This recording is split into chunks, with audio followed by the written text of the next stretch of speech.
To any other eye, it was a monument to failure, a skeleton of a house impaled on a rotten pier, reaching out into the gray, indifferent waters of the bay. Jacob Thorne stood beside his German shepherd, Rex, the wind whipping salt spray against his worn jacket. His gaze fixed on the derelict structure his family had laughed at him for inheriting. A money pit on stilts. His brother had called it, a final, mocking joke from a grandfather he'd barely known. To Jake, a man hollowed out by a grief so vast it had its own gravity, it was simply a place to disappear. But the dog knew better. Rex, whose loyalty was the only anchor Jake had left in the world, seemed to understand that within that decaying timber and peeling paint lay a secret of justice and redemption worth $200 million. A secret that would force Jake to confront the very man who had shattered his world. A secret that could get them both killed. Before we dive into this incredible story of loyalty and redemption, if you're new here, we'd be honored if you'd subscribe to our channel for more tales that touch the heart and stir the soul. We love knowing where our stories travel. Now, let us know in the comments, where are you listening from today? The Ruspak trailer Jake called home was a temporary solution that had become a permanent state of being. It sat on a patch of gravel 100 yards from the pier, a metal cocoon where memories were both a poison and the only sustenance he had left. Inside, the air was thick with the scent of old coffee and unspoken sorrow. A single photograph stood on the small laminate counter. A woman with eyes the color of a summer sky, her smile so radiant it seemed to defy the dust gathering on the frame. Sarah. Her name was a ghost on his lips, a phantom limb he reached for in the dead of night. It had been 2 years since the screech of tires and the deafening silence that followed had cleaved his life in two. 2 years since a hit-and-run driver had vanished, leaving behind only a cold case file and a man who had forgotten how to live. His days had fallen into a bleak, repetitive rhythm. Wake, stare at the photo, let Rex out, stare at the waves, sleep. He was a former Green Beret, a man trained to overcome any obstacle, to adapt and survive in the most hostile environments on Earth. But this landscape, the terrain of grief, was one for which he had no map. His skills, once a source of pride, now felt like cruel jokes. What good was knowing how to build a shelter when you couldn't rebuild a life? What good was a steady hand with a rifle when it trembled every time he picked up Sarah's picture? Rex was the exception. The magnificent German shepherd was more than a pet. He was a silent witness, a furry, four-legged conscience. He seemed to carry Jake's will to live for him. When Jake forgot to eat, Rex would nudge a food bowl into his hand. When the nightmares came, a wet nose on his cheek would pull him from the wreckage of his dreams. And for the past week, Rex had developed a new, unshakable obsession. The Pier house. Every morning, he would whine at the trailer door, his intelligent eyes fixed on the dilapidated structure. He'd pace between Jake and the rickety boardwalk, a low, insistent growl rumbling in his chest. It wasn't a request. It was a demand. Today, the demand became a physical act. As Jake sat on the trailer's metal steps, staring into nothing, Rex nudged his hand, then nudged it harder, and finally took his sleeve gently in his teeth and pulled. It was a gesture of such profound, earnest insistence that it broke through the fog. For the first time in months, a flicker of something other than pain registered in Jake's soul. He looked from the dog's pleading eyes to the house. It was an eyesore, a testament to neglect. The salt air had eaten away at the wood, leaving it bleached and splintered. Windows were boarded up or shattered, and a section of the porch roof sagged precariously. Yet as he looked, truly looked, he saw the bones of it were good. Thick, old-growth timber piles, driven deep into the seabed a century ago, still held firm against the tide. With a sigh that seemed to carry the weight of years, Jake stood. "All right, boy." All right, he followed Rex, his boots crunching on the gravel, then thudding hollowly on the weathered planks of the boardwalk. The air grew thick with the smell of brine, creosote, and decay. The front door of the house was swollen shut in its frame. Jake put his shoulder to it, the wood groaning in protest. With a final grunt-fueled shove, it gave way, opening into a world of dust and shadows. Sunlight struggled through the grimy windows, illuminating swirling motes of dust. The interior was a disaster. Furniture, draped in white cloths like forgotten ghosts, huddled in the center of the main room. The floor was covered in a layer of sand and debris. But as Jake's eyes adjusted, he saw past the mess. He saw a grand stone fireplace, a wide plank oak floor, and a view of the endless ocean that was breathtaking. He had no intention of fixing it, not really. But cleaning was a task. It was physical. It was something to do with his hands besides clenching them into fists. He started that afternoon, armed with a broom and a stack of trash bags. He swept, he hauled, he tore down rotten curtains that disintegrated in his hands. Rex never left his side, observing every action with an unnerving focus, as if supervising a critical mission. For 3 days, Jake worked, fueled by a strange, forgotten sense of purpose. The physical labor exhausted his body and, in doing so, quieted the relentless churn of his mind. He was sanding a section of the oak floor near the fireplace on the 4th day when Rex began to act strangely. The dog, who had been dozing in a patch of sun, suddenly rose, walked to a specific spot, and began to scratch. Not a playful scratch, but a determined, obsessive digging at a single floorboard. "Hey, knock it off," Jake said, his voice raspy from disuse. Rex ignored him, his claws scrabbling against the wood with more intensity. He whined, a sharp, piercing sound, and looked at Jake, then back at the board, scratching again. A flicker of Jake's old training, the part of him that knew to trust a well-honed instinct, surfaced.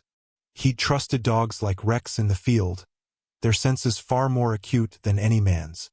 He set aside his sander and knelt, running his hand over the board. Felt solid. He knocked on it. The sound was the same as the others. Still, Rex persisted, now nudging Jake's hand with his nose, pushing it toward the edge of the plank. Jake sighed, retrieved a pry bar from his toolbox, and wedged the tip into the seam. He put his weight into it, and with a long, groaning screech of a rusty nail, the board popped loose. Beneath it was not dirt or insulation, but a small, dark cavity. And nestled inside that cavity, wrapped in what looked like oilskin, was a rectangular object. Jake's heart gave a strange, unfamiliar thump. He reached in, his fingers brushing against the cool, waxy fabric. He lifted the package out. It was heavy, solid. Rex sat perfectly still, his tail giving a single, slow wag, his eyes fixed on the bundle in Jake's hands. With a sense of trepidation, Jake carefully unwrapped the oilskin. The layers, stiff with age, cracked and flaked away, revealing a leather-bound journal.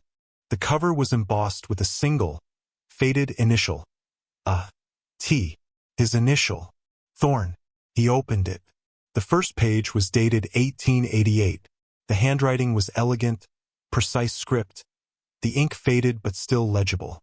It was the journal of his great-grandfather, Captain Elias Thorne, the man who had built this house. And as Jake read the first few lines, he realized Rex hadn't just led him to a piece of family history. He had led him to the beginning of a mission.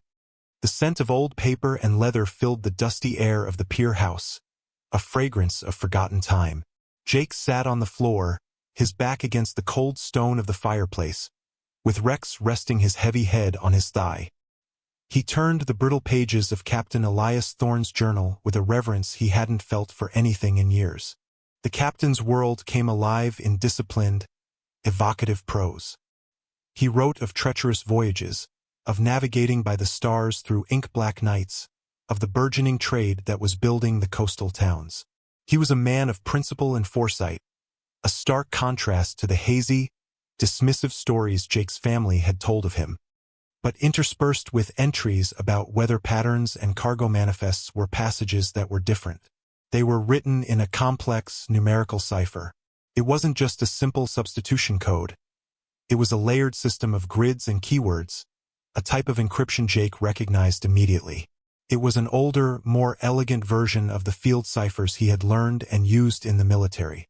The part of his brain that had been dormant, the analytical, problem-solving part, flickered to life. He felt a jolt of connection to this man across the century, a shared language of secrets and discipline.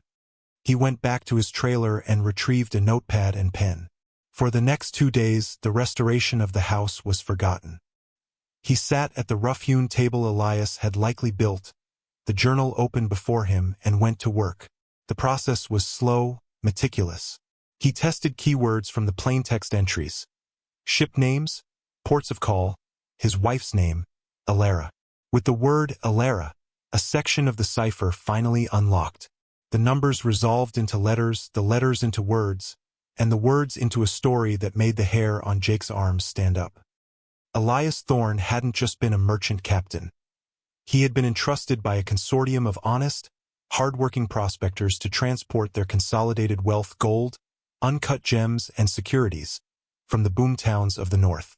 He was meant to be their silent banker, safeguarding their fortunes from the predatory robber barons and pirates who controlled the shipping lanes through violence and corruption. But he had been betrayed. A rival captain, a man named Silas Vance, had learned of the cargo. Elias, knowing he couldn't win a direct fight against Vance's larger, better-armed ship, had enacted a desperate plan. He'd faked a shipwreck during a storm, letting the world believe his ship, the North Star, and its precious cargo were lost to the sea. In reality, he had limped into this hidden cove, unloaded the fortune, and hidden it. He'd used his life savings to build this pier and this house, not as a home, but as a vault, a fortress to guard the treasure until he could safely return it to the families of the prospectors. The journal was his ledger, the key to its location. "The heart of the home is the heart of the hoard," one decoded passage read. Another spoke of the treasure being supported by the sea and the shore. It was a multi-stage puzzle. The journal was the first key, and it pointed him toward the very structure of the house itself. Elias had never been able to complete his mission. The journal ended abruptly with a final, hastily scrawled entry about seeing Vance's men in the nearby town. He had died shortly after of a sudden fever, according to local records. The secret had died with him, and his reputation had crumbled into that of an eccentric failure who'd lost his fortune at sea. Silas Vance's family, meanwhile, had gone on to become one of the most powerful and wealthy dynasties in the state. A profound sense of duty settled over Jake. This wasn't about money. It was about honor. It was about restoring the name of a good man and fulfilling a promise a century old. His own grief, while still present, was no longer the center of his universe. It now had a companion, purpose. The restoration of the house was no longer just therapy. It was an archaeological dig. Every board he replaced, every nail he pulled, was done with meticulous care. He was searching for the next clue, the next piece of Elias's puzzle. His work took on a new energy. He started with the foundation, inspecting the massive timber pilings that Elias had written about. He spent days in the cold, waist-deep water under the pier, running his hands over every inch of the salt-encrusted wood, looking for anything out of place. A hidden compartment, a seam, a maker's mark. He found nothing but barnacles and solid, unyielding timber. He moved to the fireplace, the heart of the home. He tapped every stone, measured the dimensions of the firebox, and cleaned the chimney, his hands raw and covered in soot. Still nothing. The process forced him out of his isolation. He needed materials. Lumber, copper flashing for the roof, new windows, paint.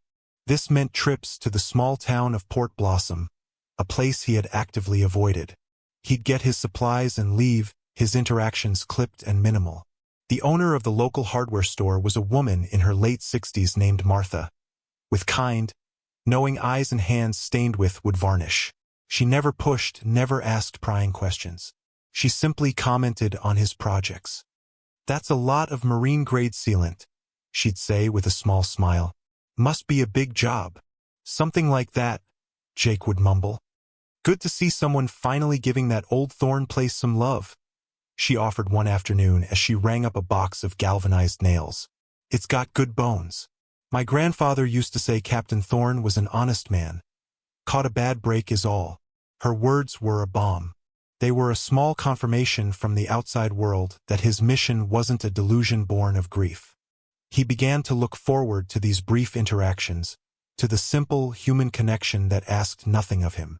As the weeks turned into a month, then two, the house transformed. The sagging porch roof was repaired, the shattered windows replaced with new, gleaming panes that reflected the sea and sky. He sanded the oak floors down to their original, honey-colored grain and sealed them until they shone. He rebuilt the kitchen cabinets by hand, his movements precise and economical, the scent of fresh-cut pine a clean, hopeful smell that slowly began to chase the ghosts from the corners. The physical change in the house was mirrored by a subtle change in him. The gaunt, haunted look in his eyes began to recede. The work had put muscle back on his frame, and the sun and sea air had weathered his skin. He was still quiet, still reserved, but the crushing weight of despair had lessened, replaced by the quiet hum of purpose. He and Rex had moved out of the trailer and into the partially restored house. They ate their meals at the handcrafted table and slept on a mattress on the floor of the main room, the sound of the waves a constant, soothing lullaby. He was healing one board, one nail, one solved puzzle at a time.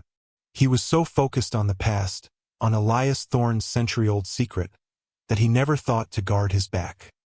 He didn't realize that his work, his very presence, had tripped a silent alarm, alerting the one family that had the most to lose from the truth finally coming to light. The black sedan was so out of place against the rustic backdrop of the pier it looked like a tear in the fabric of the landscape. It crunched to a halt on the gravel path, and a man in a tailored charcoal suit stepped out. He was tall and impeccably dressed, with silvering temples and a smile that was all polished teeth and no warmth. He moved with the easy, predatory grace of a man accustomed to owning every room he entered. Jake, who was on the porch fitting a new hand-carved rail into place, watched him approach. Rex, standing beside him, let out a low growl, the fur on his back ridging slightly. "Quiet, boy," Jake said softly, placing a hand on the dog's head. He didn't take his eyes off the stranger. His instincts, honed on dusty battlefields a world away, screamed at him. This man was a threat. "Jacob Thorne?" the man asked, his voice smooth as silk. He extended a hand. "Marcus Vance. I'm a partner with Vance Development." Jake's blood ran cold. "Vance." He didn't take the offered hand. He simply nodded, his face an impassive mask. "What do you want?" Vance's smile didn't falter, but a flicker of annoyance crossed his eyes. He gestured expansively at the pier house. "I have to say I'm impressed. You've done a remarkable amount of work here. My company, as you may know, has been acquiring property along this coastline for a new luxury resort project. This little plot," he said, the word little dripping with condescension, "is one of the last holdouts." "It's not for sale," Jake said flatly. Vance chuckled, a practiced, disarming sound. "Mr. Thorne, everything is for sale for the right price. Look, I know the history here. Your great-grandfather, a bit of a tragic figure, lost his ship, died in debt, left this a monument to bad luck. It's a charming story, but sentiment doesn't pay the bills. The structure is a liability. The pier needs to be completely rebuilt. I'm prepared to make you a generous offer, well above market value, to take this problem off your hands. Let's say $200,000. Cash. You can walk away from this money pit and start fresh." The casual dismissal of Elias, the insult disguised as an offer, solidified Jake's resolve. He thought of the prospector's lost fortunes, the honor of his great-grandfather. 200,000 was a pittance, a bribe to make him go away. "I said, it's not for sale." Vance's demeanor shifted. The polished veneer cracked, revealing something cold and hard beneath. "Don't be a fool. This project is moving forward, with or without your cooperation. I can tie you up in zoning litigation and code violations for years. That restoration you're doing? I'd be willing to bet you haven't pulled a single permit. I can have this entire structure condemned by the end of the week." He took a step closer, his voice dropping to a conspiratorial whisper. "Take the money. It's the smart play." "Get off my property," Jake said, his voice dangerously quiet. For a moment, the two men locked eyes, A silent battle of wills waged over the weathered porch planks. Vance was the first to look away. He scoffed, adjusting his tie. "Have it your way. But you'll regret this." He turned and walked back to his car, the crunch of his expensive shoes on the gravel sounding like a threat. The threat wasn't idle. 2 days later, a man in a crisp uniform with a county insignia on his sleeve arrived, clipboard in hand. He was an inspector, he said, here to follow up on an anonymous complaint. He walked through the house, pointing out a dozen supposed violations, from improper wiring, which Jake hadn't even started yet, to non-compliant window glazing. He slapped a stop-work order on the front door, the bright red sticker a declaration of war. Jake knew the violations were bogus, but fighting them would mean lawyers and time, resources he didn't have. He ignored the order. His mission was more important than a county ordinance. He continued his work, his focus now split between restoring the house and watching the horizon. A week after the inspector's visit, he was woken in the middle of the night by a loud crack. He and Rex were at the door in an instant. In the moonlight, Jake could see a small fishing boat speeding away from the pier. The next morning, he found the source of the noise. A deep, splintering gouge in one of the main support pilings, clearly caused by a deliberate impact. It was a message. "We can destroy the foundation of this house. We can destroy you." The escalation pushed Jake deeper into his search. He reread the journal, convinced he was missing something. Supported by the sea and the shore, it wasn't just a poetic phrase. It had to be a literal instruction.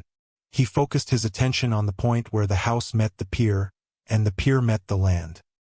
He spent another day under the house, this time at the shoreward end, where the massive beams of the house rested on the pier's structure.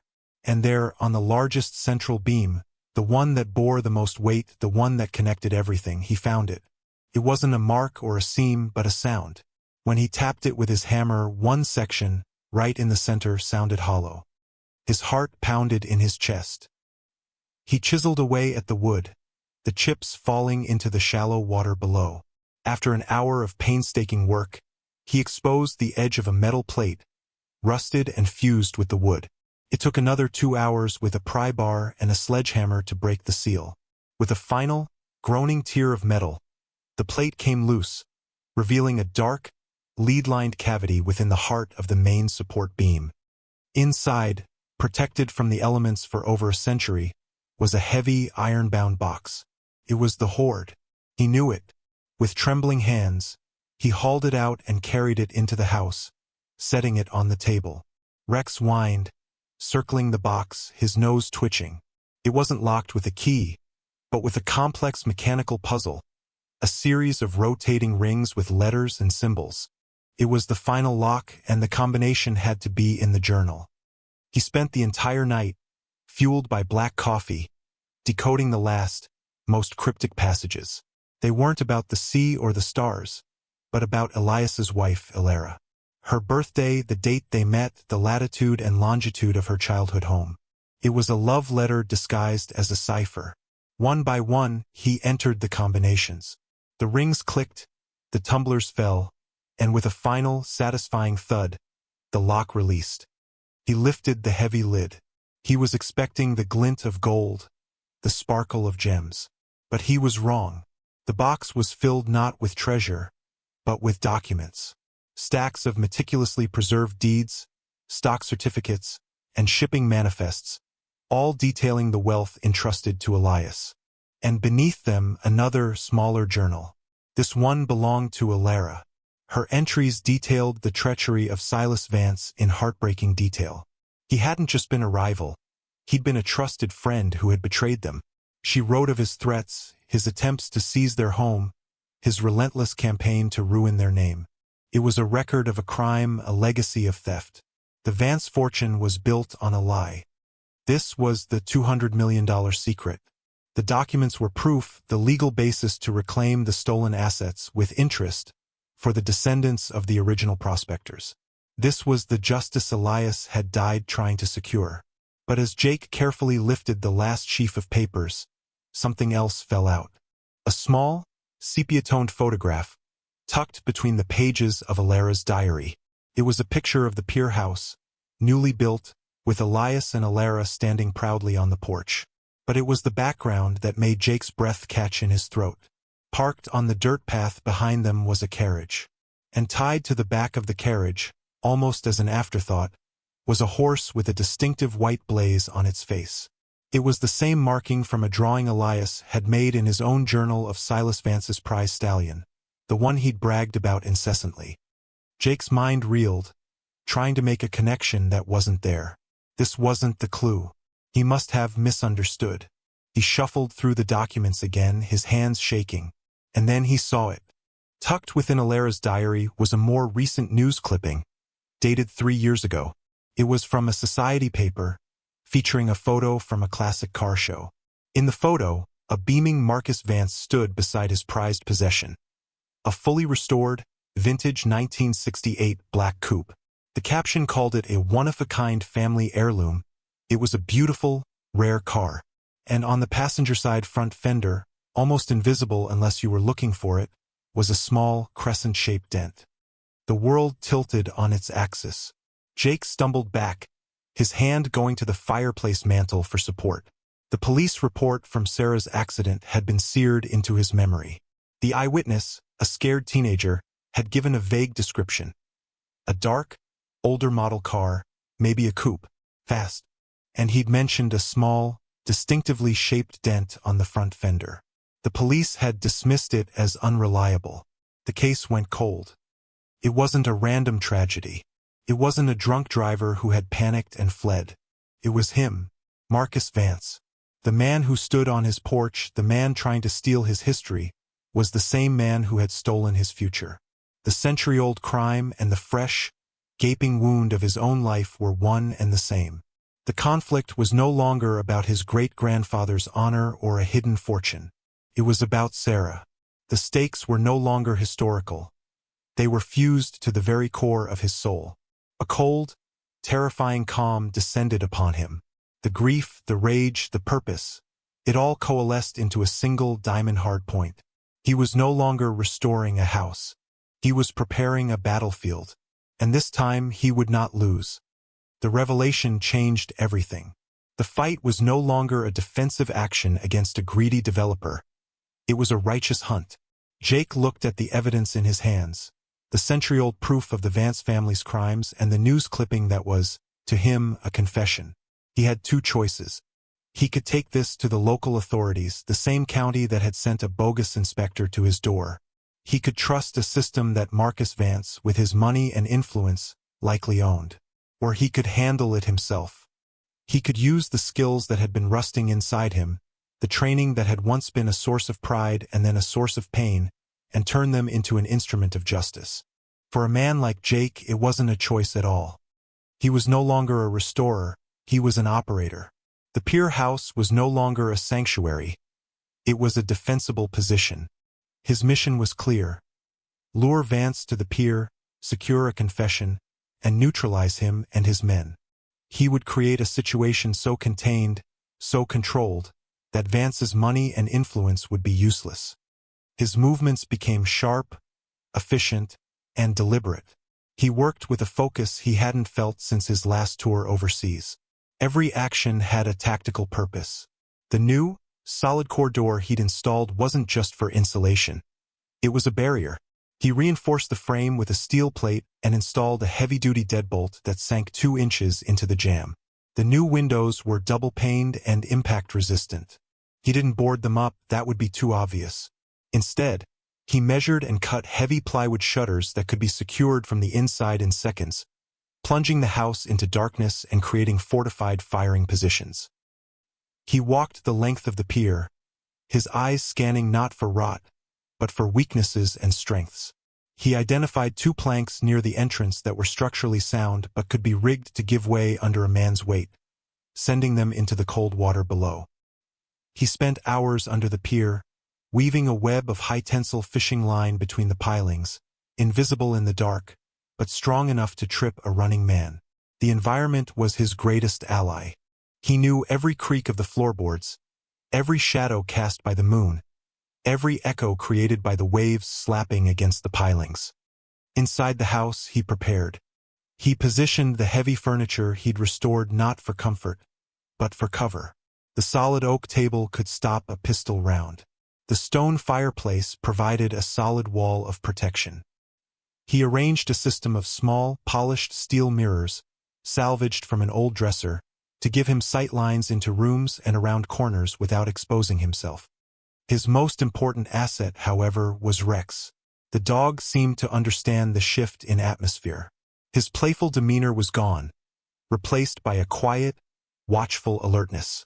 He was Jake's early warning system, his partner. Jake walked him through the house, giving him quiet commands, pointing to specific hiding spots. In the dark knee-hole of a desk, behind the thick drapes of the main window. Rex seemed to absorb it all, his intelligent eyes never leaving Jake's face. The final piece of the plan was the bait. Jake made a call from a payphone in town to the main offices of Vance Development. He didn't leave his name. He just left a message for Marcus Vance. "I know what was on the North Star, and I know about the '68 coupe." He hung up.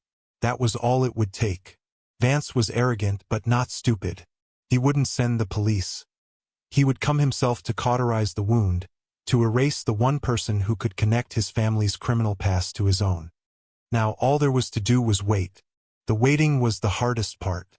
The 2 days that followed were a strange mixture of calm and excruciating tension.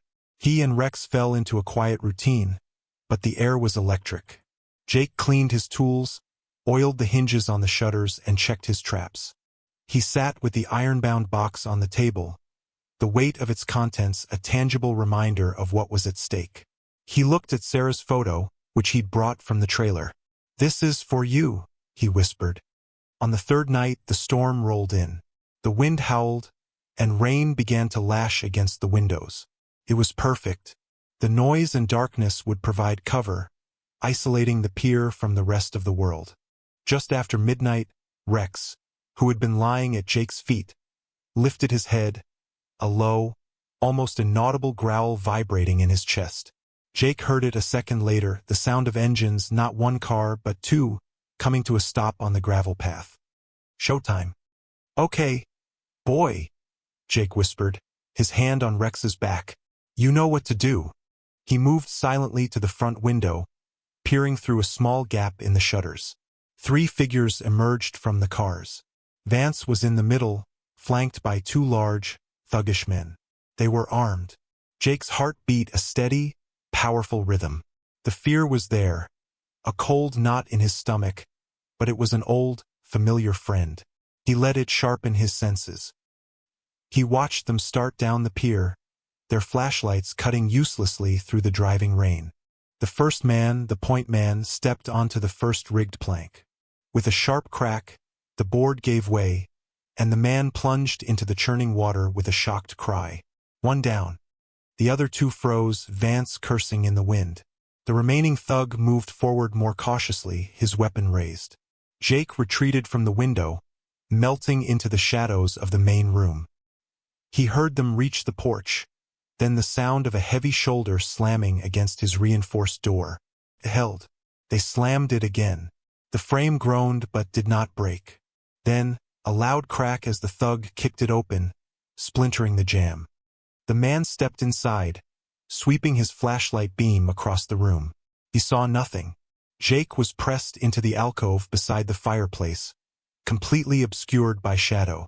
As the beam passed him, Jake moved. He was a ghost, a blur of motion. He struck the man's wrist, sending the gun clattering across the floor, and followed through with a disabling blow to the man's neck. The thug crumpled to the floor without a sound. 2 down.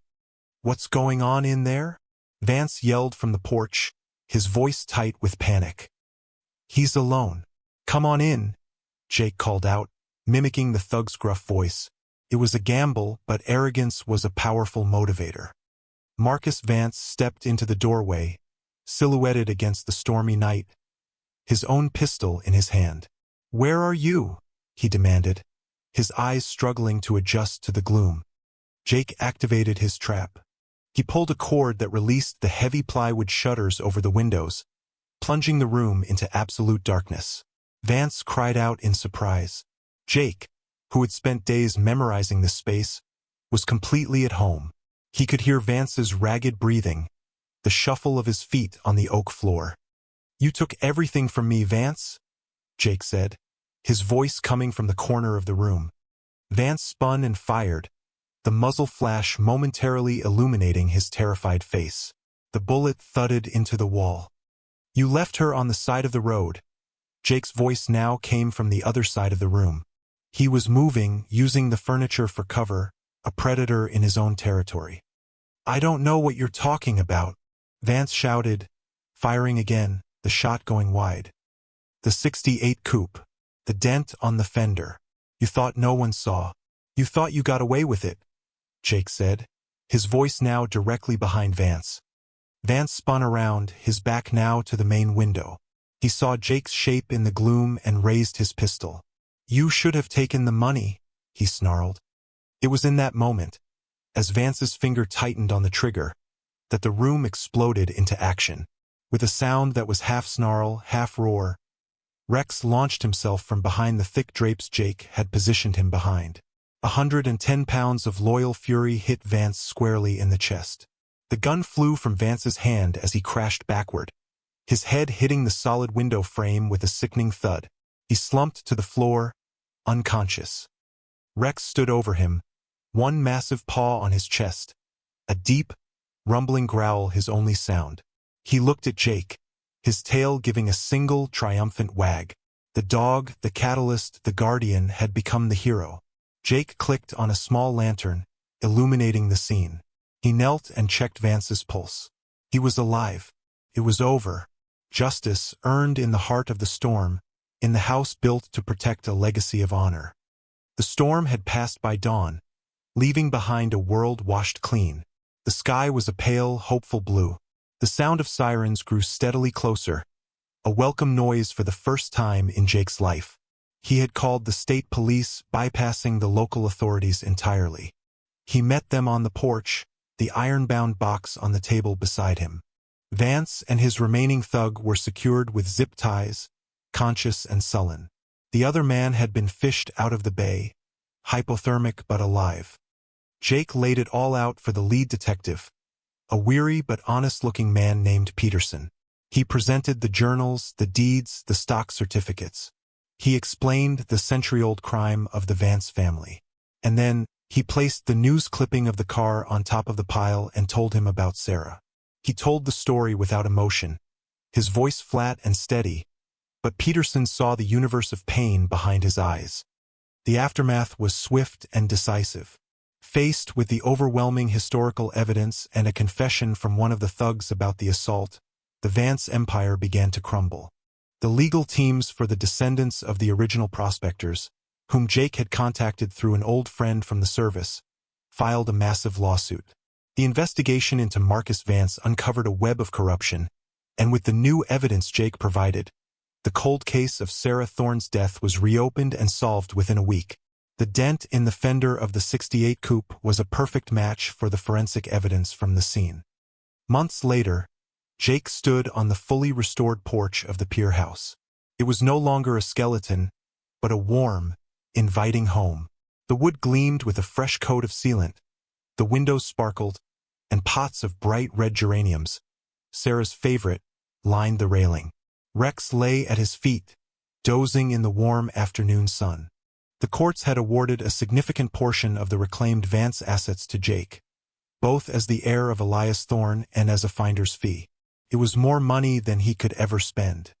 But it was never about the money. He used the bulk of it to establish the Sarah Thorne Foundation, a nonprofit dedicated to providing legal and investigative resources to families of victims of unsolved hit-and-run cases. He had turned his own tragedy into a beacon of hope for others. His brother had called, speechless, after the story broke in the national news.